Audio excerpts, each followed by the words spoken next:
Good morning, it's Miss Snow speaking. Today we're going to be looking at the reading section of the exam. In paper 2 section A, you're going to need to evaluate a non-fiction text and support and explain your evaluation with evidence from the text.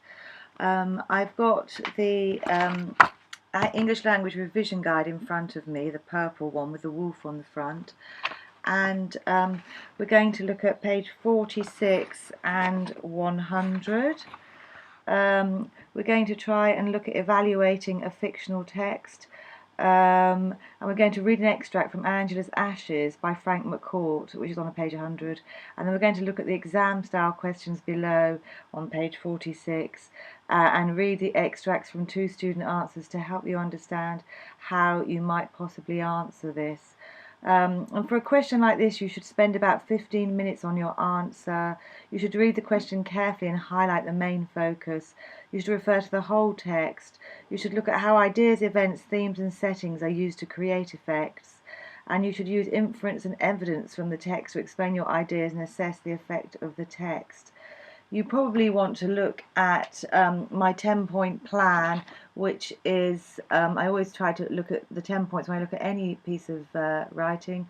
You need to look at the language, if it's emotional, descriptive, formal, look at any imagery. This goes for all text. The point of view, the structure or the form, how it's actually written. Does it reach a crescendo?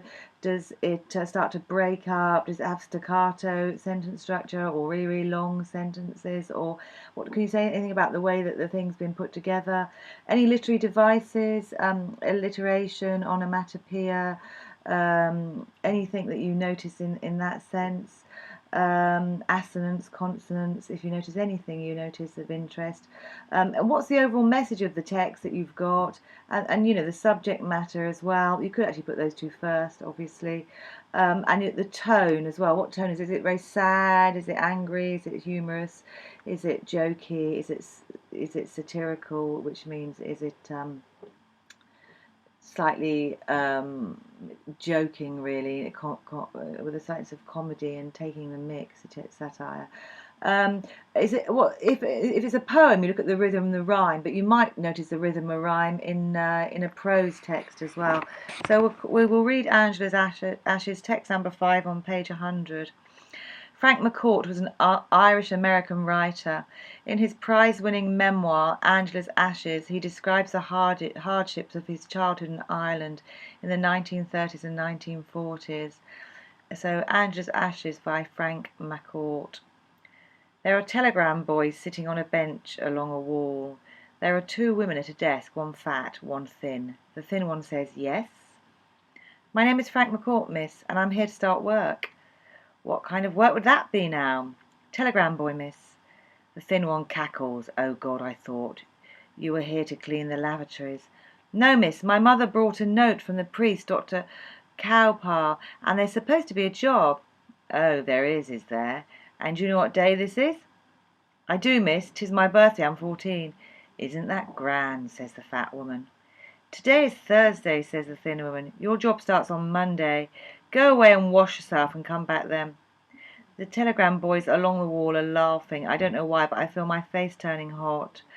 I tell the women, "Thank you," and on the way out I hear the thin one, Jesus above Maureen, who dragged in that specimen, and they laugh along with the telegram boys. I hear the thin one, Jesus above Maureen, who dragged in that specimen. They laugh along with the telegram boys. I'm saying that again. Aunt Aggie says, "Well," and I tell her I don't start till Monday. She says my clothes are a disgrace, and what did I wash them in? Carbolic soap. They smell like dead pigeons, and you're making a laughing stock of the whole family. She takes me to Roche's stores and buys me a shirt, a gansy, and a pair of short pants. A gansy is a sweater or a t-shirt. 2 pairs of stockings and a pair of summer shoes on sale. She gives me 2 shillings to have tea and a bun for my birthday. She gets on the bus to go back up O'Connell Street, too fat and lazy to walk. Fat and lazy, no son of her own, and still she buys me the clothes for my new job. I turn towards Arthur's Quay with a package of new clothes under my arm, and I have to stand at the edge of the River Shannon so that the whole world won't see the tears of a man the day he's 14. Is he really a man? Monday morning I'm up early to wash my face and flatten my hair with water and spit. The abbot sees me in my new clothes. Jesus, he says, is it getting married you are? And goes back to sleep. Mrs. O'Connell, the fat woman, says, well, well, aren't we the height of fashion? And the thin ones, Miss Barry, says, did you rob a bank on the weekend? And there's a great laugh from the telegram boys sitting on the bench along the wall. It's all a bit sad, isn't it? I'm told to sit at the end of the bench and wait for my turn to go out with with the telegrams.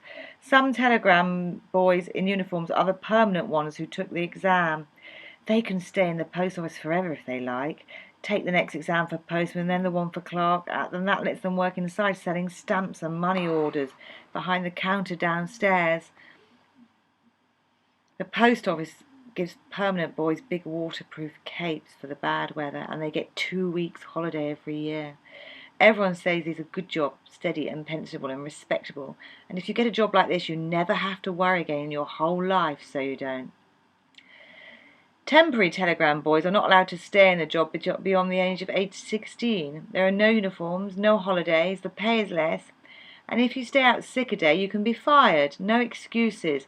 There are no waterproof capes. Bring your raincoat or dodge the raindrops.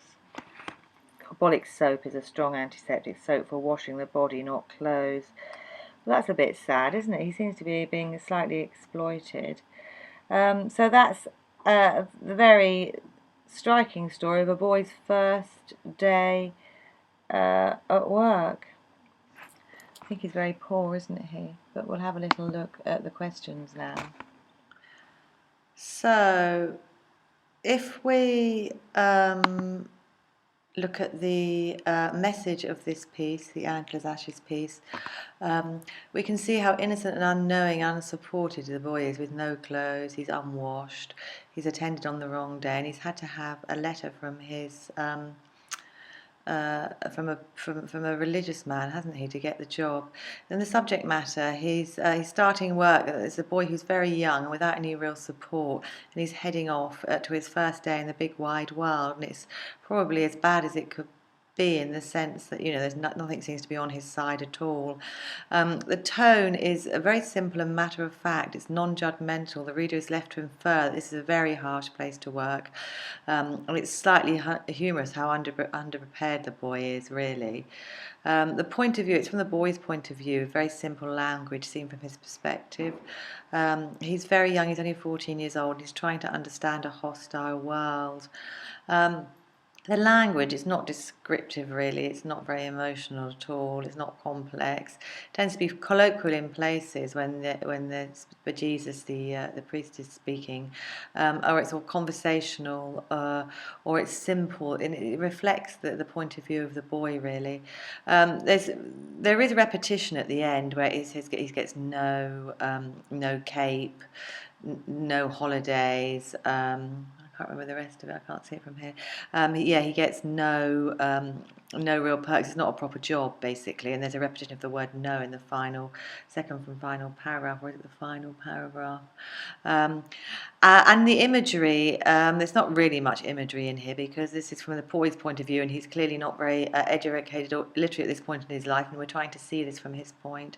The rhythm and the rhyme is usually applied to poetry, although Dickens and a lot of other writers do use written rhythm and rhyme, but this one is actually written like ordinary speech, again by a young educated lad, so we can see his point of view and how he's feeling, and we do very effectively communicates how he's feeling, his sense of being lost in a hostile world, with the ladies cackling at him, and that's quite harsh, isn't it, that language, and the sense that they're mocking him.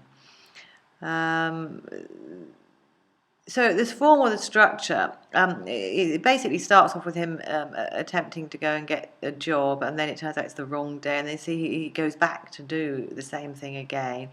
And then at the very end, you've got those staccato sentences. It turns out that, okay, he's had a false start at his job, he gets to start it, and then it turns out it's not really a very good job at all. There are no uniforms, no holidays, and it's only a temporary contract. So, it reaches a sort of sort of a conclusion, which is quite sad, really. And the whole thing is kind of the idea that the world is against him, really. Okay, well, I'll go through the questions in a minute with you, but yeah, that's basically a general outline of that piece by Frank MacCourt. This paper the sample paper we're looking at, in this paper, you've got a young man who is thrown out into the world basically on his own devices, and it's quite sad but humorous how unprepared he is, and we're forced to feel very sorry for him and to create sympathy for him by the way that Frank MacCourt has written it. So the worked example that we're looking at is, how does Frank MacCourt attempt to engage the reader? So the question is, how does Frank MacCourt attempt to engage the reader by presenting himself as unprepared for his first day at work? Evaluate how successfully this is achieved and support your views with detailed reference to the text. That's worth 15 marks. You need to spend about 15 minutes on your answer. You need to read the question carefully and highlight the main focus, which is attempts to engage the reader by showing himself as unprepared, and evaluate how successfully it's achieved, and detailed reference to the text. Refer to the whole text, look at ideas, events, themes and settings and how they're used to create effects. Use my 10 points that I've talked about in a lot of detail in the previous bit. Use inference and evidence from the text to explain your ideas and assess the effect of the text. How is he creating an effect by this text? A very simple, straightforward account of a young man going to his first day at work, but he creates an awful lot of empathy and sympathy for this young man. So we've got a sample here, sample answer extracts. Frank MacCourt does not understand the joke about the lavatories, and this shows him to be too young to start work. Also, he's brought a note from his mother. The woman in the telegram office is unsympathetic and cackles. There's your reference to the text. When mocking Frank, this engages the reader and it creates sympathy for him. Make sure evaluation is focused on the key words in the question. There is some clear evidence, but it lacks any real explanation. So the improved sample answer talks about the main idea of the extract is starting work, and Frank is shown to be unprepared from the beginning of the extract, as he does not understand the joke about the lavatories. This establishes as a theme his naivety or immaturity, which is continued throughout the extract.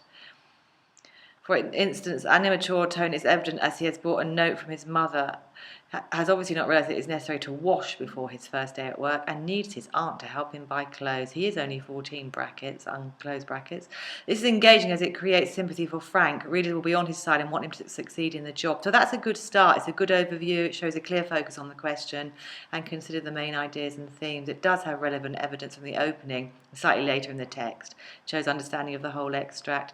There's clear evaluation of the effects. This is engaging as it creates sympathy with Frank. Readers will be on his side and want him to succeed in the job. Can you actually carry that on? Continue the improved sample answer by writing one further paragraph that discusses other aspects of the text that I've talked about a little bit earlier, and have a little look at it yourself and see if you can find some more ideas. And good luck with that. And we'll cover it next time I see you. Okay. Thank you.